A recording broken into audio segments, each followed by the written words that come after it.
hospitalité et merci d'être ici. Je parle assez fort pour tout le monde? Oui, d'accord. Donc, le titre Picard, style québécois, acadien, les ressemblances qui masquent les différences. Peut-être d'abord un petit mot rapide pour vous expliquer ce qui m'a amené à m'intéresser à ces variétés. Le français québécois, ben, je suis québécoise, je suis née dedans, c'est la langue, la variété que j'ai toujours entendue. L'acadien, le français acadien, mon mari est acadien, donc depuis plusieurs années, j'entends cette variété de français qui est différente, c'est du français canadien, mais c'est pas mon français à moi. Et le picard, ben, je l'ai découvert pendant que je travaillais sur le français québécois pour ma thèse de doctorat. Et c'était déjà au début des années 90. Et depuis, ben, c'est devenu la partie principale de mon programme de recherche de linguiste à l'Université d'Indiana. Illustrons un peu chacune des variétés dont je vais parler. Donc, commençons avec un extrait de français québécois. Et je ne sais pas si certains d'entre vous connaissez les Têtes à claques. Ce sont des bandes dessinées qui sont très rigolotes sur différents thèmes. Et j'essaie toujours d'en trouver une qui est appropriée pour la saison à laquelle je donne ma conférence. Au Québec, je ne sais pas si certains d'entre vous y êtes allés au début de l'été. C'est très beau, il y a beaucoup de nature, mais un problème, c'est qu'il y a énormément d'insectes, de moustiques, voilà. Et au Québec, on a un nom pour ces moustiques, on l'appelle les maringouins. Et donc, c'est cet extrait que j'ai choisi pour illustrer le français québécois familier.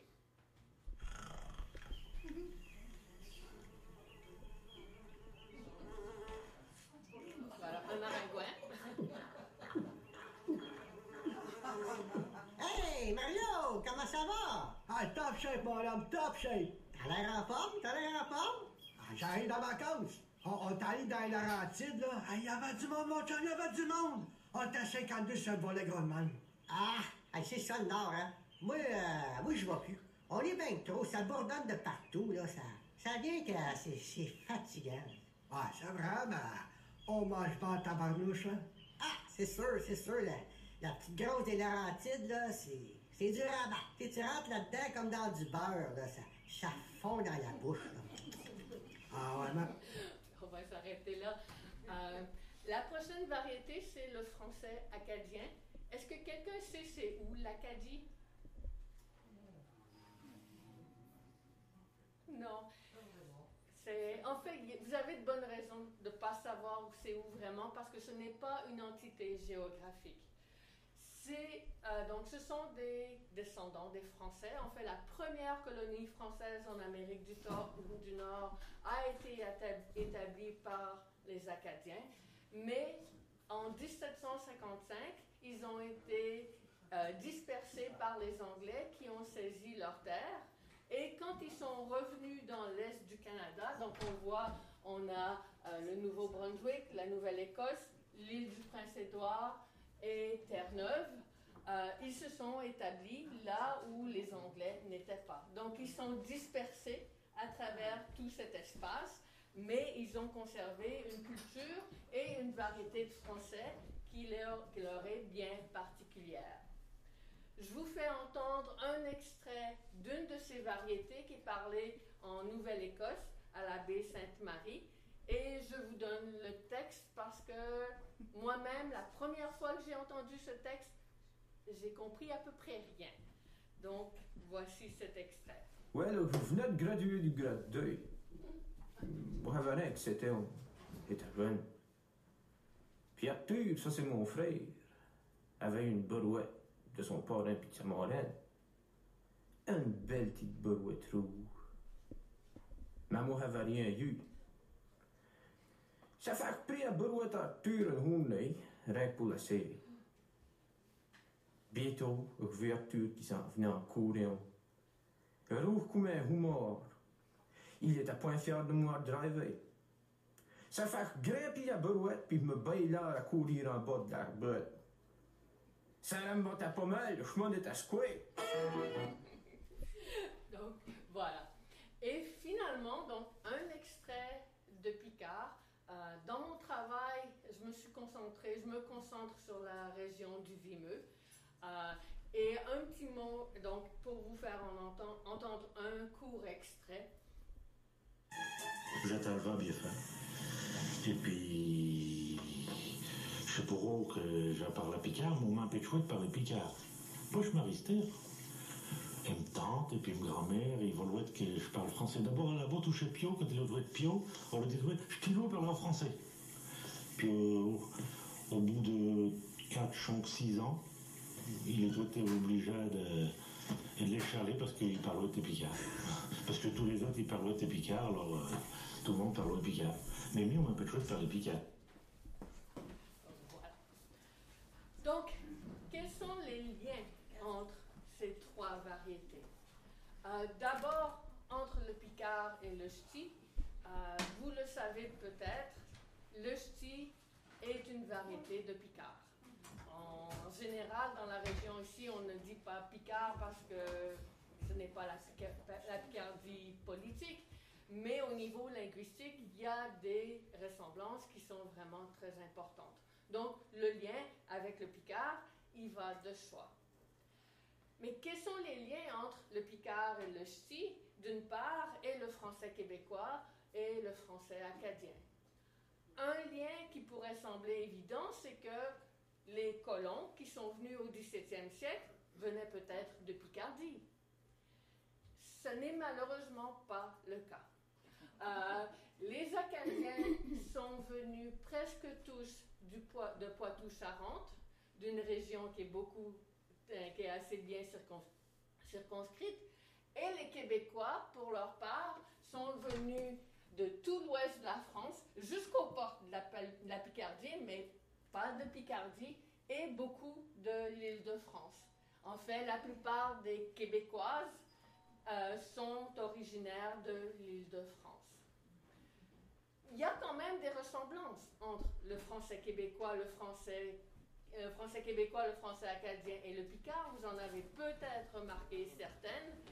Et ces ressemblances, elles s'expliquent en fait par le fait que le normand, le poitevin, le picard, toutes ces variétés partagent des traits qui ont été apportés au Québec par les colons de cette époque-là. Quelles sont certaines de ces ressemblances? Je ne veux pas vous faire un catalogue qui va passer à toute vitesse. Je préfère me concentrer sur quelques éléments qui, moi, m'apparaissent particulièrement intéressants, et je m'excuse si ce ne sont pas ceux qui vous paraissent les plus intéressants, mais commençons peut-être avec du vocabulaire. Il y a des mots qui sont partagés. Par exemple, moi j'ai toujours dit une tête d'oreiller pour une tête d'oreiller. Et je vois des gens qui reconnaissent la forme, et j'ai vu que dans Simons, c'est une forme qui est attestée. Et c'est une forme qui est logique, parce que le mot thé, on ne le connaît pas, à part une tête d'oreiller. Et une tête d'oreiller, on y pose la tête. Donc, c'est tout à fait logique, non? Donc voilà, un exemple. Un autre exemple, le mot itu ou etu pour aussi. Juste pour vous donner un petit exemple, une chanson d'un chanteur acadien, Laurie Leblanc, qui s'appelle, donc c'est Moitu Mojito. Donc c'est le nom d'un, vous pouvez probablement pas voir, désolé. Donc espérons que les prochaines illustrations seront plus claires. Moi j'ai des mononcles puis j'ai des matantes. Au Québec, vous pouvez boire une bière qui s'appelle la Matante. Et il y a un de mes amis dans Facebook qui a écrit « Je suis grand mononcle ». Donc des formes qui sont attestées à tourner, mais d'après ce que je peux voir, qui sont attestées ici aussi. Un exemple qui vient de Simon. Astor, vous avez Benache. Benache. En français acadien, on dit Benaise. Mon beau-père donnait des conférences et disait « Je suis benaise de vous voir ici, vous voir ici ». Donc c'est cette forme. Et il y a aussi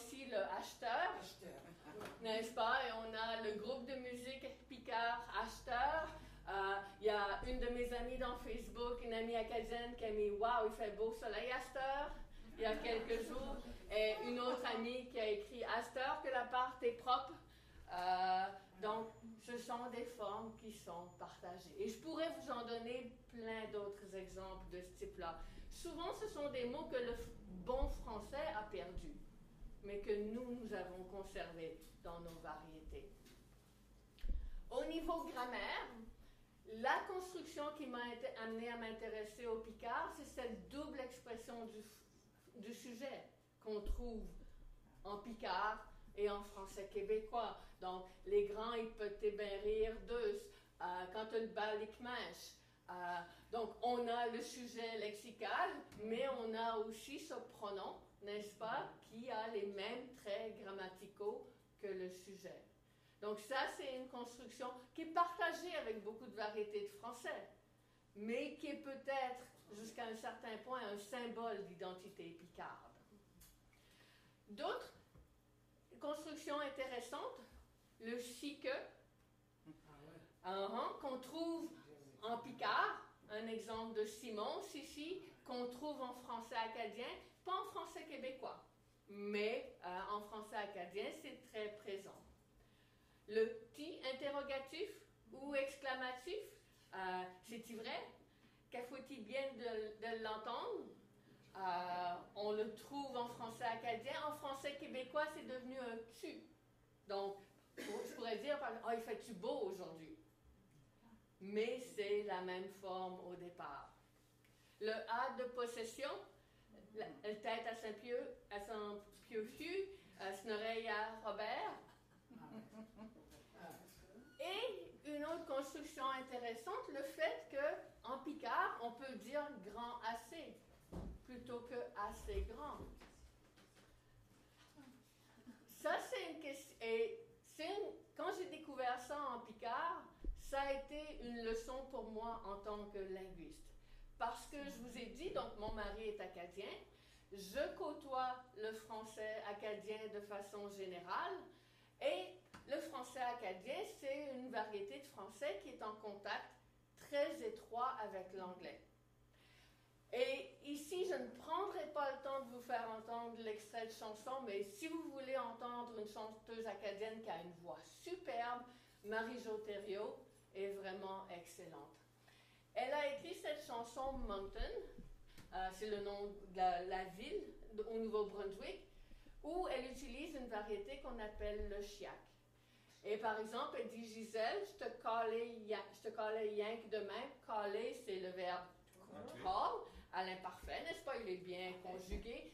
À cause, c'est boring à soir, puis qu'il n'y a rien qui va on à Moncton, goes on. C'est weird pareil pour un samedi soir à Moncton. Donc ici, c'est clair qu'on a des mots anglais. Mais ce qui est encore plus intéressant pour le français acadien, c'est qu'il y a beaucoup de constructions où l'influence de l'anglais est plus subtile. Elle ne saute pas aux yeux ou à l'oreille. Par exemple, on peut dire « ça ne travaille plus ». Donc, ça ne fonctionne plus, ça ne marche plus, qui vient de « work » en anglais. Ou on peut dire « il est manière de cute »,« kind of cute ». Il est plutôt joli. Marie est comme intelligente. She's like smart. Si vous connaissez l'anglais, vous avez peut-être remarqué à quel point les jeunes utilisent like sans arrêt. Donc ici, on a comme. Et un exemple que j'adore, le zona, en Acadie, ça s'appelle le bardeau. Parce qu'en anglais, zona se dit shingles. Et ce sont les bardeaux sur le toit d'une maison.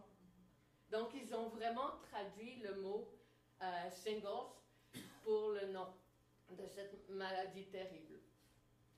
Ça nous amène au fait qu'en français acadien, on dit « il n'est pas grand assez », celui-là. Quand j'ai entendu ça, j'ai sauté à la conclusion que c'était de l'anglais. Mais après ça, quand j'ai vu qu'en picard, on dit « ils ne sont mis des veaux assez », « ils ne sont point vieux assez », et « quoi grand assez ». Puis l'influence anglaise en picard, il n'y en a pas beaucoup. Les Anglais sont passés. Il y a eu des contacts avec eux, il y a eu des conflits avec eux. Mais il n'est pas clair que l'anglais ait vraiment influencé la structure du Picard. Donc, à mon avis, le grand AC en acadien, c'est probablement quelque chose qui a été apporté par les colons. Peut-être que le contact avec l'anglais a favorisé sa rétention, mais on ne peut pas conclure que c'est à cause des Anglais.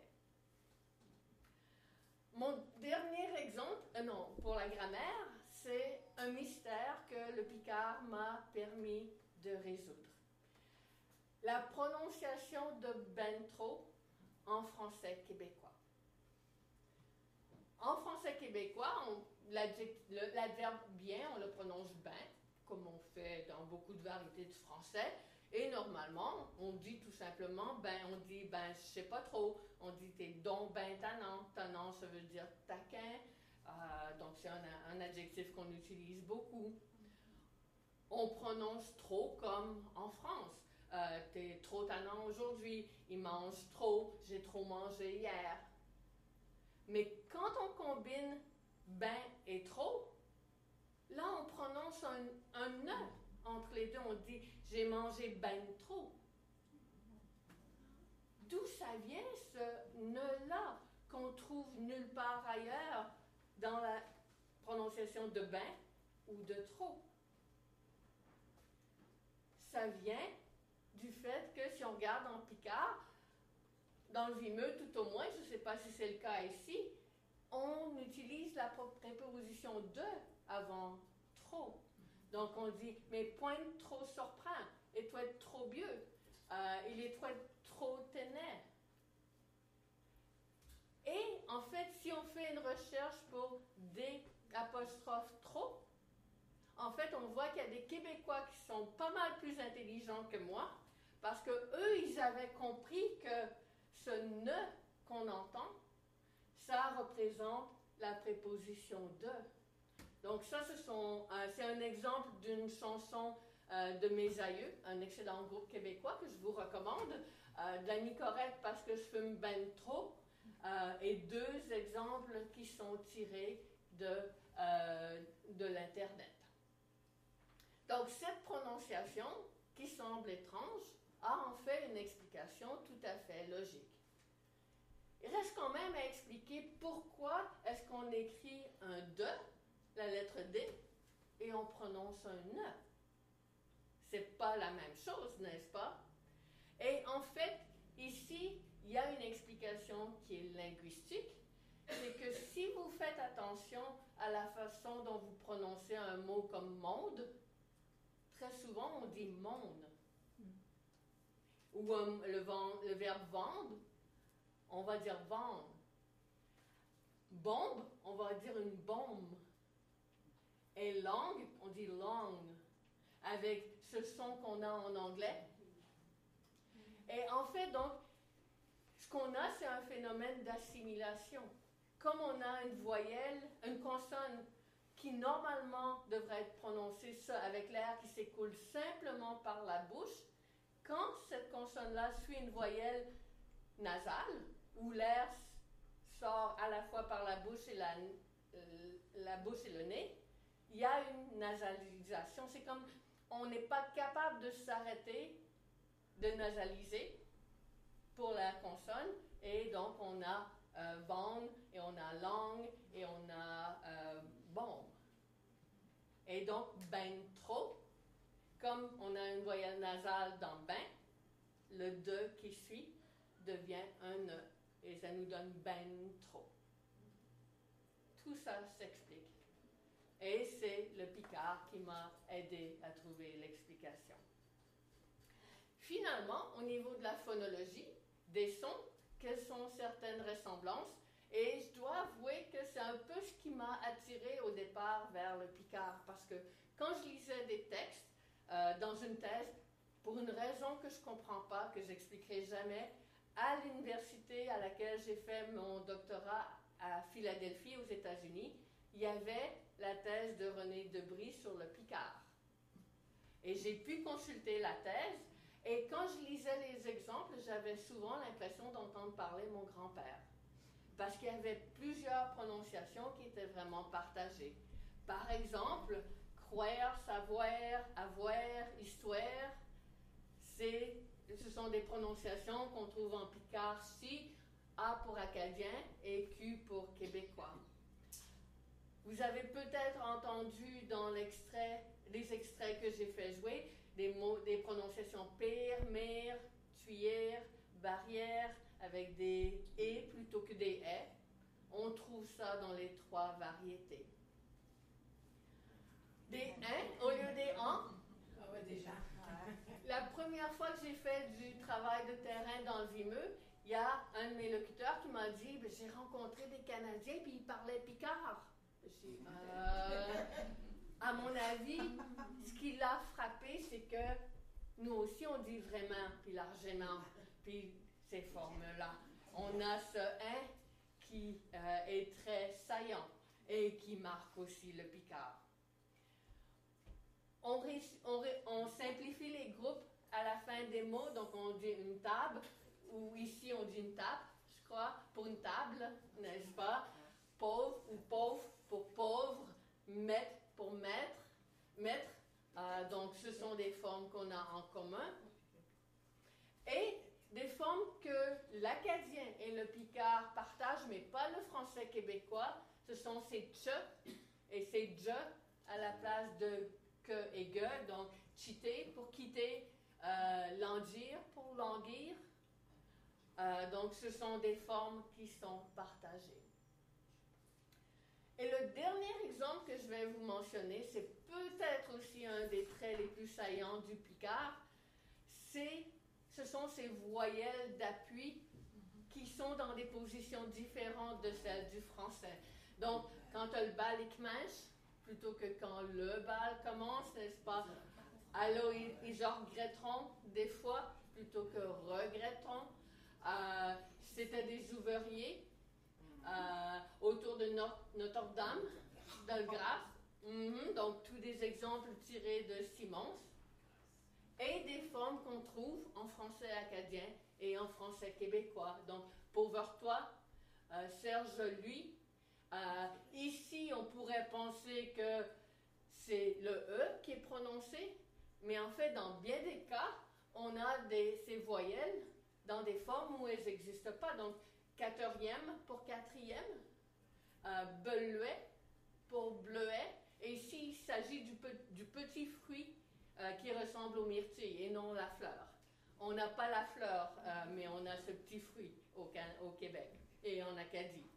Et mon amie Claudine Roy, avec ma, donc ce sont ces voyelles d'appui qui sont utilisées pour rendre des groupes, des séquences de consonnes qui sont trop complexes pour être prononcées autrement.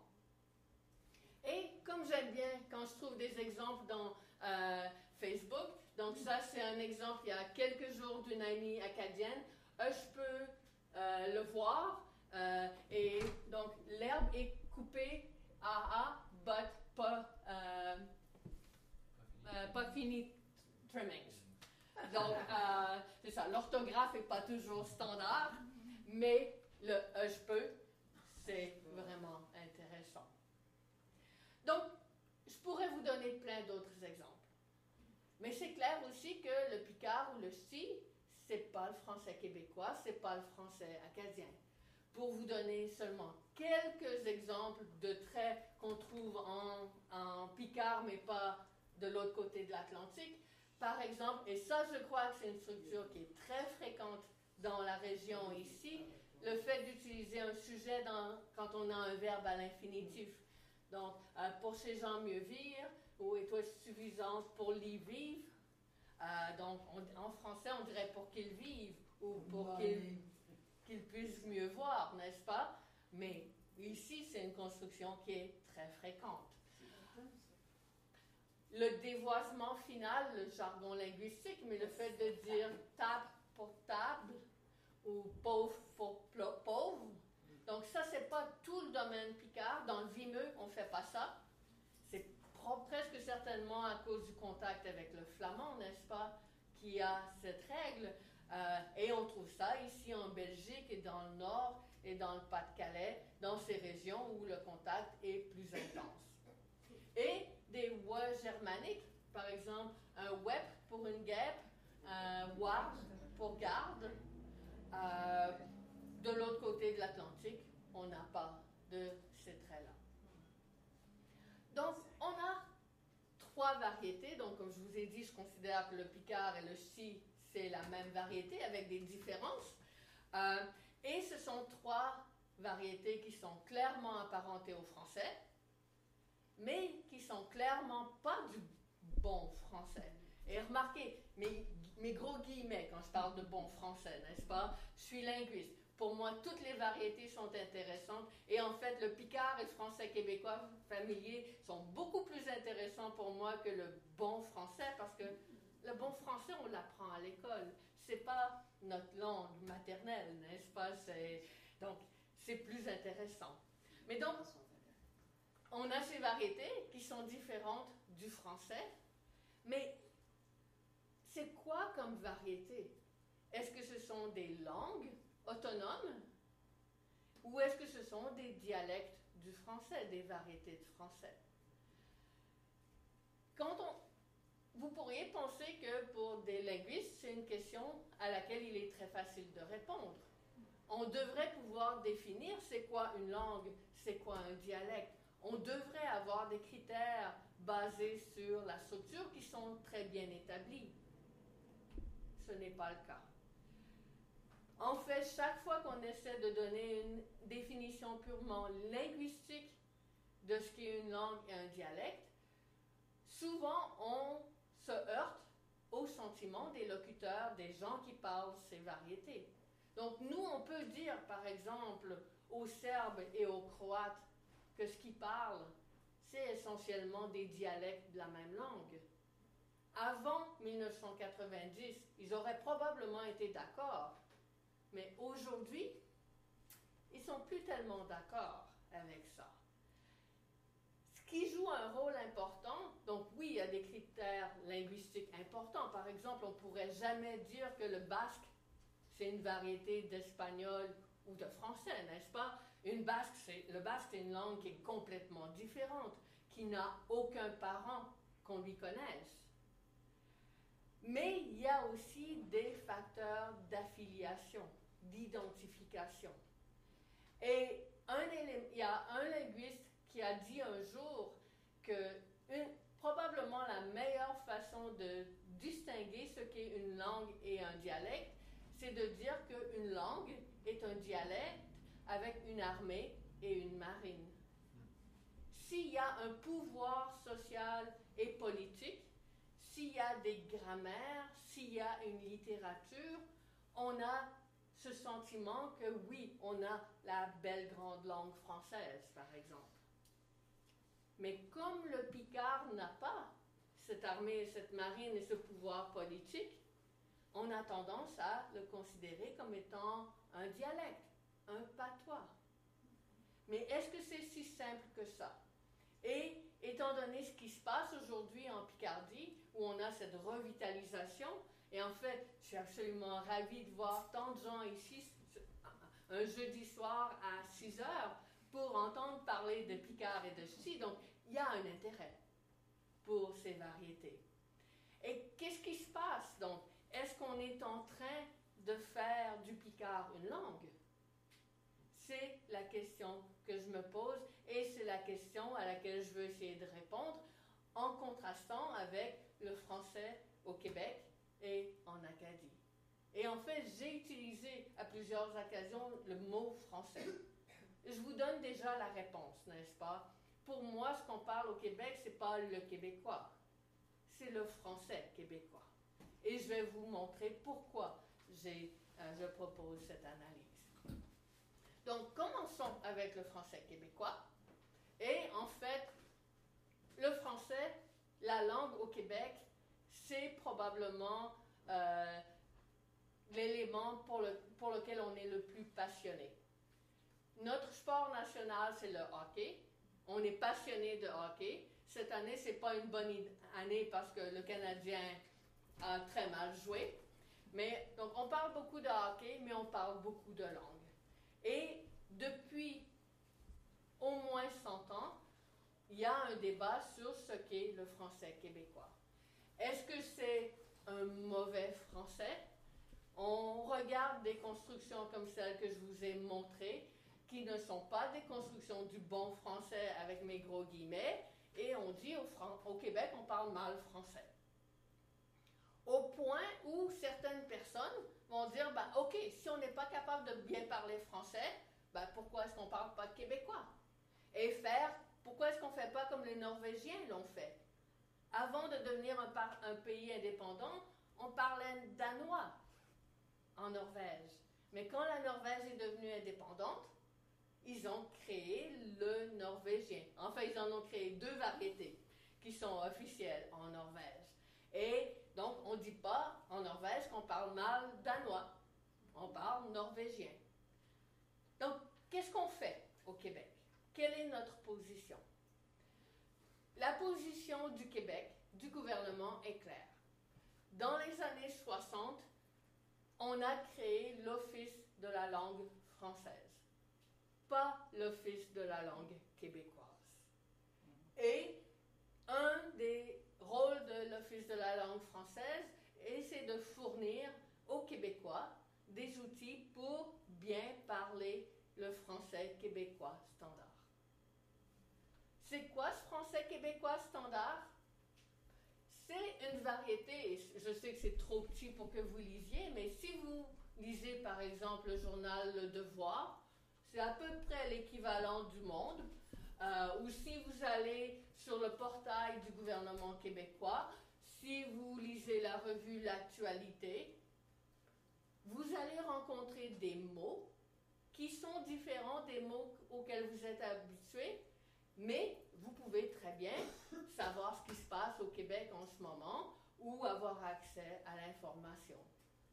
Quels sont certains de ces mots qui sont différents? Par exemple, vous voyez la frange. Au Québec, c'est le toupet. Au Québec, on mange de la crème glacée, alors qu'en France, on mange de la glace. Quoique je vois que crème glacée est de plus en plus fréquent, il me semble. On mange une pointe de pizza plutôt qu'une part. Ici, moi, je trouve qu'on est plus logique. C'est vraiment une pointe, n'est-ce pas? Pourquoi pas l'appeler comme ça? Et si vous allez sur Internet, vous allez trouver ces exemples. Donc, vous pouvez commander de la crème glacée du supermarché. Vous pouvez laisser vos enfants dans une garderie, ce que vous appelez une crèche. Je vois davantage garderie, donc je devrais changer mon exemple. Non, c'est pas la même chose. C'est pas la même chose. La garderie, c'est quelques heures. C'est quelques heures. Alors que donc nous, la garderie, c'est toute la journée. Oui, donc. Ouais. Donc ça correspond vraiment à votre crèche, n'est-ce pas? Oui. Ouais. Vous avez du pain perdu. Oui. Nous, on a du pain doré. Et ça, pour nous, c'est un pic-bois. Alors que pour vous, c'est un pivert. Et quand on utilise des mots qu'on considère comme n'étant pas une partie du français standard, là, on les marque. Par exemple, le chum, c'est le petit ami. Donc, au Québec, on a le couple, la femme, c'est la blonde, et l'homme, c'est le chum. Donc, on le met en italique, où on utilise les guillemets, débriefé, ou un mot, une interjection, oomph, on le met entre guillemets. Donc c'est un bruit, c'est le bruit que la contrebasse a fait. Et si on regarde ce qui s'est passé à travers le temps, donc c'est trop petit pour que vous voyez, je m'en excuse, mais on voit que, par exemple, il y a beaucoup de mots comme un ventilateur. Quand j'étais jeune, on appelait ça un fan, le mot anglais. Mais à travers le temps, l'utilisation de fan a beaucoup diminué. Donc, vous voyez, en 83, il y a 53% des répondants qui ont donné fan, alors que c'est descendu à 19% en 2006. Ou moi, quand j'étais petite, je faisais du bicycle. alors qu'aujourd'hui, c'est une forme qui est beaucoup moins utilisée et mon neveu fait du vélo et non du bicycle. Par contre, il y a quand même des mots auxquels on s'attache. L'hiver, on porte des mitaines. On porte toujours pas de moufle. Et des culottes. Et on porte des bas plutôt que des chaussettes. Ça, on le conserve. Et un dernier exemple, ce qui est en train de devenir, à mon avis, un genre de badge d'identité québécoise, c'est ce tu interrogatif dont je vous ai parlé plus tôt. Si vous écoutez Radio-Canada, on reconnaît généralement que c'est là qu'on entend le bon français. L'ancien premier ministre du Québec, Jean Charest, a utilisé ce tu interrogatif à Radio-Canada. C'est vrai? Ça va-tu un peu mieux? Ou char pour auto. Donc, on s'occupe plus de nos chars que de notre corps. Donc, on a quand même une fierté dans nos mots. Je vois le temps qui file. On crée aussi un dictionnaire, le Francus, où on donne des sens québécois. Par exemple, pour fondue, oui, on mange de la fondue bourguignonne, on mange de la fondue au fromage, mais on a aussi des fondues parmesan, qui, à ma connaissance, n'existent ni en France ni en Italie. Et si vous allez au Québec, je vous les conseille, c'est vraiment très bon. Et le mot pavillon, qu'on partage avec le français, mais au Québec, il a un autre sens. Par exemple, les bâtiments sur un campus universitaire, pour nous, ce sont des pavillons. Donc, on parle français et on s'enligne de plus en plus, pardon, je passe rapidement parce que je vois le temps qui file, sur l'usage international, mais en gardant des éléments qui nous identifient. On est francophone, on n'est pas français. On peut se parler, on peut communiquer les uns avec les autres. Qu'est-ce qui se passe pour le français acadien? C'est trop petit pour que vous puissiez lire, mais si vous allez sur Facebook, vous pouvez voir beaucoup de conversations où on utilise ce chiac dont je vous ai parlé. Donc, on va dire c'est fréquent, c'est safe. I know, puis ça, c'était à 12h après-midi, c'est pire à cette heure. On voit tout ça dans des chansons, dans des pièces de théâtre, dans Facebook. Mais, si vous lisez l'Acadie Nouvelle, le seul quotidien acadien en français, vous allez trouver un français qui est accessible à des Français, à des francophones de partout dans le monde. Ça aussi, c'est trop petit pour vous, donc vous avez le titre en anglais, c'est une citation, mais tout l'article est écrit en français. Et en fait, les Acadiens eux-mêmes ont vraiment ce désir de parler un bon français. Pour vous donner un exemple, vous connaissez tous le phénomène de l'intimidation qui a lieu dans les écoles. J'imagine que ça existe en France comme ailleurs. Il y a des élèves d'une école secondaire en Acadie qui ont fait un documentaire pour essayer d'inciter les élèves, les jeunes, à ne pas faire d'intimidation. Ils ont fait ce documentaire dans la langue qu'ils parlent entre eux, le chiac, et la commission scolaire a refusé de diffuser le film parce que ce n'était pas un film dans un bon français. Donc, au début du film, ils ont mis l'avertissement. L'avertissement, il contient aussi du chiac qui pourrait offenser certains adultes. Quel meilleur moyen d'atteindre le public visé que de parler la langue qui est celle qu'ils utilisent entre eux. Donc, venons-en au Picard. C'est quoi le Picard? Ici aussi, il y a débat. Vous le savez très bien. Vous savez peut-être qu'en 1998, Poignant a remis un rapport au gouvernement français pour dire que le Picard, le Poix de Vin, le Saintongeais constituent des formes régionales de français, donc pas besoin de les reconnaître comme étant des langues régionales de France. L'année suivante, Cerchiini a pris la position opposée et a dit que toutes ces variétés sont des langues d'oïl qui doivent être reconnues comme langues régionales. L'autre élément, ce qu'on voit aujourd'hui, c'est ce mouvement de revitalisation du Picard et du Scie qui est vraiment important.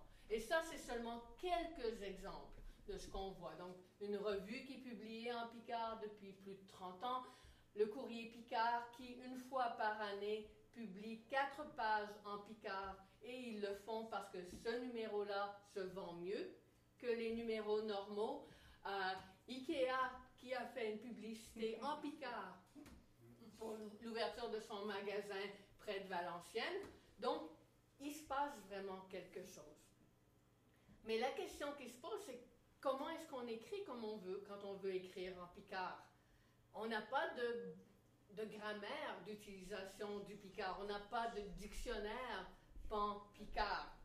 Donc, à quoi est-ce qu'on vise? Qu'est-ce qu'on fait quand on veut écrire en Picard?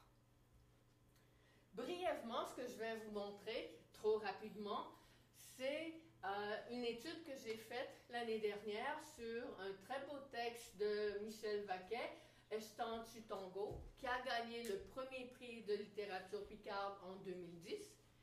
Et la raison pour laquelle j'ai fait cette étude, c'est qu'on a mis à ma disposition 3 versions du texte.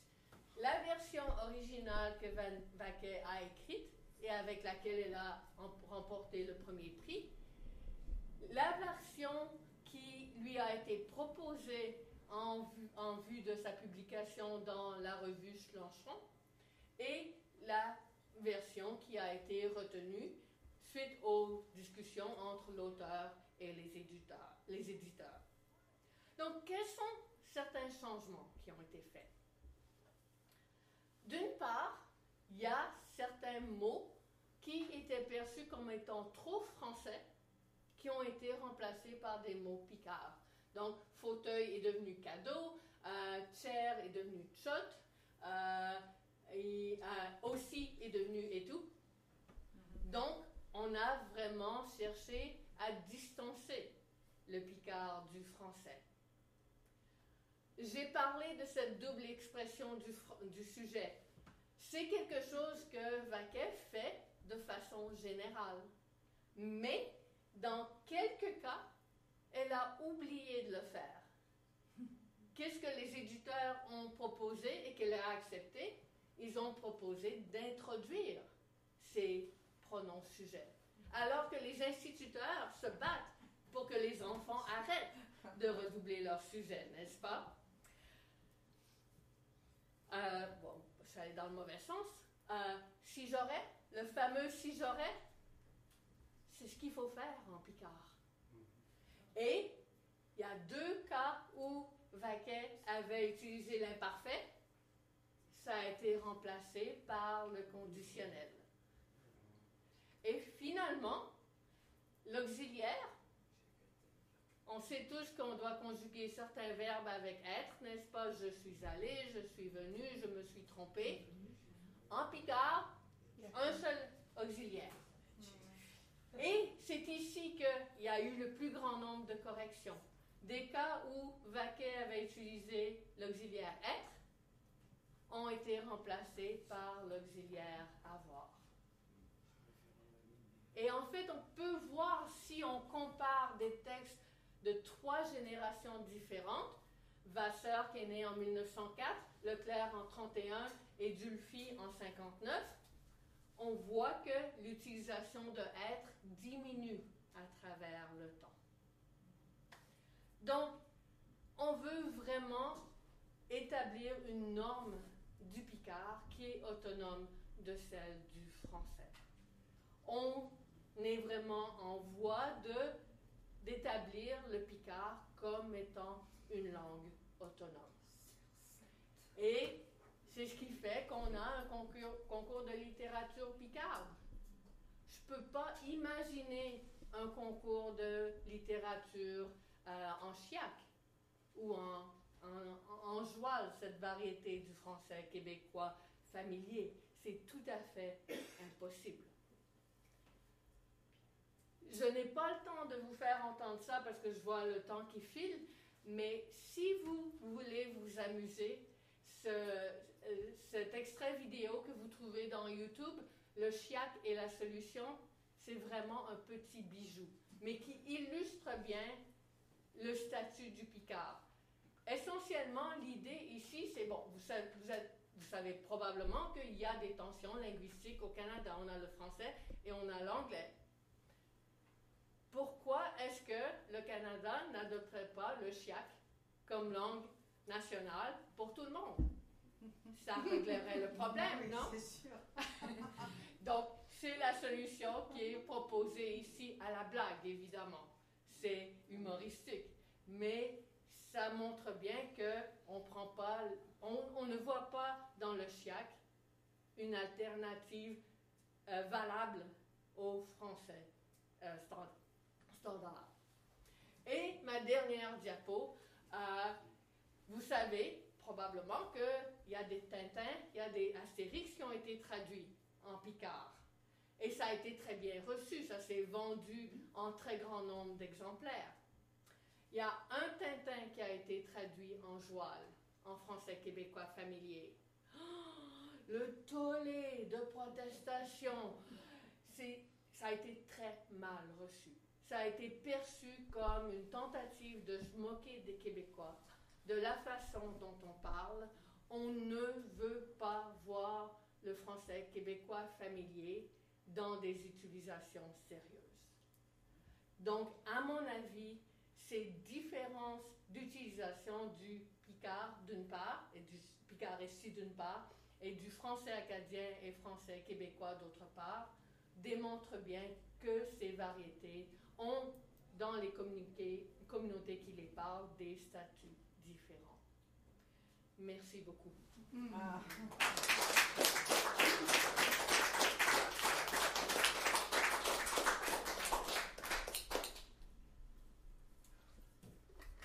Quelle est la différence entre le chiac et le joual? Donc, les endroits où ils sont parlés, le chiac est parlé au Nouveau-Brunswick par des Acadiens, et le joual est parlé au Québec, surtout à Montréal. Le joual, c'est un terme que les linguistes hésitent à éviter parce qu'il y a vraiment une charge émotionnelle négative qui est très forte. On parle généralement de français québécois familier, ce qui est beaucoup plus neutre. Mais il y a des différences entre les deux. La portion d'anglais dans le chiac est beaucoup plus grande et il crée des structures à partir des verbes anglais, entre autres, qui sont, à ma connaissance, inconnus en français québécois. Donc, par exemple, ils peuvent... là, évidemment, les exemples ne me viennent pas, mais ils empruntent beaucoup les verbes à particules de l'anglais et ils les conjuguent à la française. Mais il les conjugue en français acadien.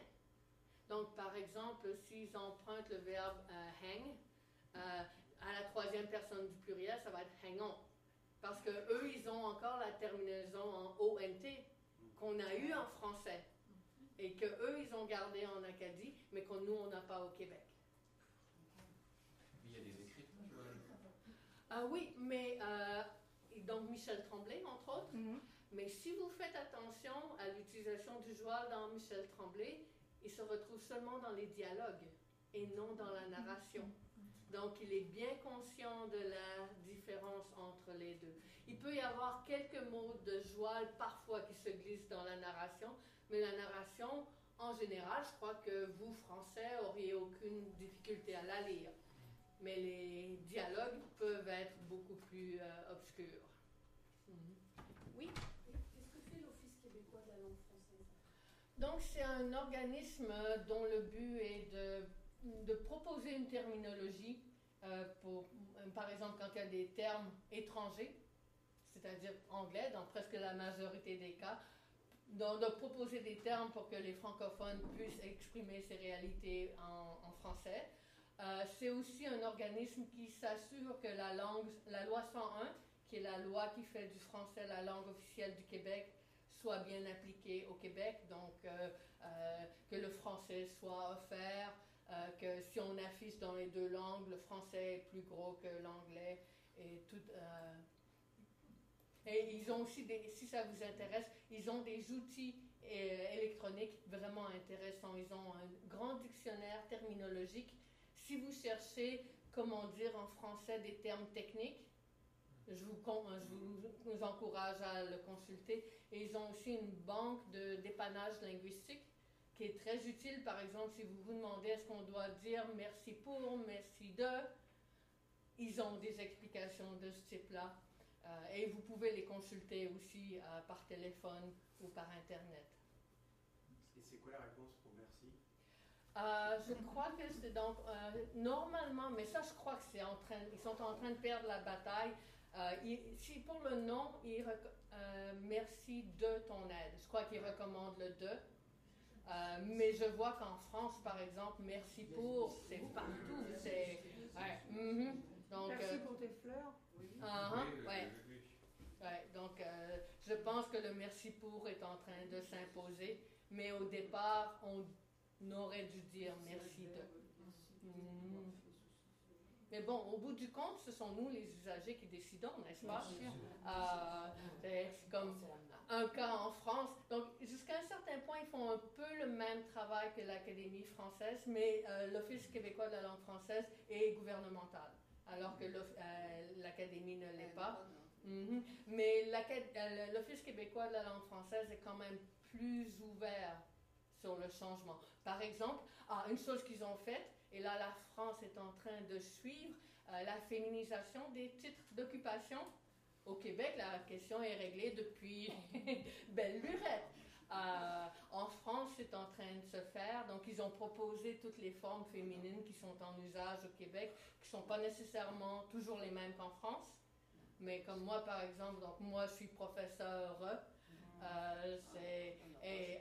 Une femme qui est mère au Québec est mairesse. Ici, elle est mère sans la forme. Mais bon, tant qu'on dit la mère, la mairesse, c'est...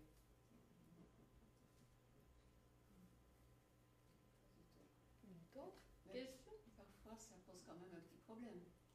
Il y a des mots masculins, des noms masculins, qui n'ont pas de féminin. Et j'ai vu ça dans la presse du Nord, quand une dame qui est recteur ici, Valérie a quitté sa fonction, et dans la presse, on a parlé de la rectrice. Elle s'est vraiment indignée d'avoir entendu ça. Quand on utilise des mots dont on ignore le sens ou que l'on invente, mais ça fait des situations comme ça, puisque rectrice, c'est la plume qui se dresse sur le dos des oiseaux migrateurs. Alors moi, franchement, j'aurais réagi encore pire que ça. Oui, mais... Non, je peux pas. Alors, professeur ou quelque chose, ou docteur, excusez-moi, en italien, ils font professoressa, doctoressa, mais ça n'existe plus. Chez nous, il y avait aussi certains mots comme ça que l'on disait la recteuse. Comme ça. Les féminins en eux, il y a des problèmes. Avec mon stylo, moi, je pas tous les qui arrivent comme ça, donc je ne supporte pas. C'est vraiment des trucs sa langue, écoutez. Mais ce que vous me dites, en fait, c'est des trucs sa langue. Et François Ier doit se retourner dans sa tombe. Et au Québec, on l'a accepté sans aucune difficulté. Donc le problème n'est pas linguistique, mais social. Oui. Il y a une résistance au changement. Mais c'est aussi une connaissance de sa propre langue, qui est quand même connue dans le monde entier. Et en 1714, il y a eu une loi comme ça, qui imposait le français dans toutes les institutions diplomatiques au monde. Et ça n'a jamais été supprimé. Donc on peut partir où l'on veut, on trouvera toujours quelqu'un qui va vous comprendre. Hein. Mais bon, passons, moi Mais en fait, juste pour répondre, parce que c'est une question qui me tient à cœur, la féminisation, il y a beaucoup de formes féminines qui ont existé à travers les âges, qui ont été considérées comme étant de mauvaises formes et qui ont été dénigrées par des grammairiens qui étaient généralement des hommes. Bien sûr. Donc, c'est un reflet de la structure sociale et on peut rendre compte du fait que la société change en créant les formes qui sont appropriées. Mais on peut très bien inventer de mots nouveaux si on veut, tant qu'à faire. Ou alors retrouver ce qu'on a utilisé il y a quelques siècles pour voir si ça convient ou si ça correspond à ce qu'on connaît aujourd'hui. Ben, c'est ce qu'on fait dans plusieurs cas et dans les autres cas. Donc, vous pouvez ne pas aimer professeur E, mais on a supérieur E Moi, et c'est on une a. faute de français, une faute de phonétique. C'est tout, moi je barre, hein, c'est tout. Je reste professeur E.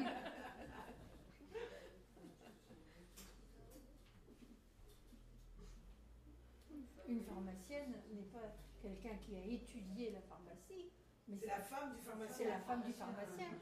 Ben, ça, quand j'ai entendu ça pour la première fois, je suis tombée des nues. Au Québec, ça n'a jamais été le cas. Une pharmacienne, c'est vraiment la femme qui a étudié la pharmacie, qui prescrit des médicaments. Et l'ambassadrice, c'est la femme qui est ambassadrice. Ça peut être déjà été la femme de l'ambassadeur, mais aujourd'hui, on n'a plus besoin de son mari pour acquérir un statut. On peut avoir le nôtre.